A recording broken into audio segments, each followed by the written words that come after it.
Two transgender students who qualified for women's events at California's state track and field championships dropped out of the contest. They were no-shows just a week after taking spots from biological females and sparking protests. Joining us now, Chelsea Mitchell, an athlete suing in Connecticut to block transgender athletes from competing against women in school sports. Also, Matt Sharp, he is the senior counsel for the Alliance Defending Freedom.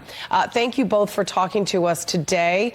Chelsea, I want to start with you. Riley Gaines, obviously, you know, she's a former college swimmer. She's been extremely outspoken against trans athletes competing. She tweeted this on Friday.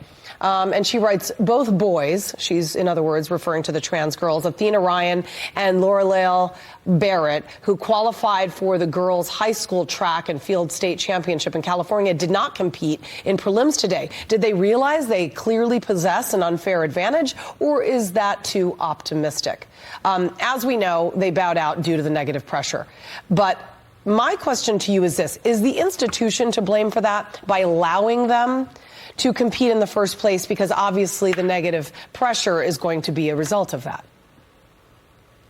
Of course. I mean, none of us asked to have these policies put in place, and it shouldn't be up to us athletes to decide these policies. I mean, at the end of the day, it is clearly unfair that these biological males are entering the female category, and that's why our institutions need to step up and put policies in place that protect the female category. Matt, the California Interscholastic Federation, CIF, the governing body for high school sports in California, told this to the LA Times. The CIF is disappointed for two of our student athletes and their families because due to the actions of others, they found it necessary to withdraw from the state track and field championships out of concern for the students' well-being. Now, if the CIF actually had the trans runners' well-beings in mind, because they're blaming the actions of others, okay, they wouldn't be subjected to this kind of pressure. I mean, Barrett, who won third at the Southern Section Masters event last Saturday, brought on that negative pressure from the crowd with one spectator allegedly yelling to trip her.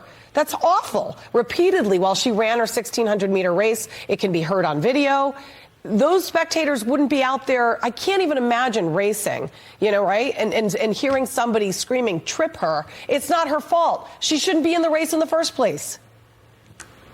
Right. That's the problem with these policies, whether it's California's or the Connecticut policies that Chelsea and other athletes are challenging.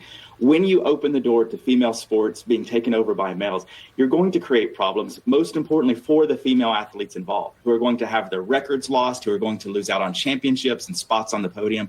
And so that's why we're advocating for states to do the right thing, to adopt good policies that preserve fairness in sports, that give everybody a place to play, but not at the expense of the female athletes like Chelsea and others. So the court's now going to reconsider Connecticut's transgender athlete policy. Matt, you're the senior counsel for the Alliance Defending Freedom, which represents 4 female athletes, including Chelsea, who have been consistently deprived of honors and opportunities to compete at these elite levels because the Connecticut Interscholastic Athletic Conference adopted a policy that allows males who identify as females to compete in girls' athletic events. Tell me why you would like the court to reconsider Connecticut's transgender athlete policy. Well, the hard work that Chelsea and the other female athletes were representing matters. The records that they would have had but for this policy matter. And so we're wanting the court to intervene to make sure that the hard work, the accomplishments of Chelsea and the other athletes are respected, and that ultimately this policy is taken down so that no other young woman in Connecticut or throughout New England faces the indignity, faces the humiliation of losing an opportunity because of a biological male competing in their sport. All right, Chelsea Mitchell, thank you very much, and Matt Sharp for coming on today. Appreciate it.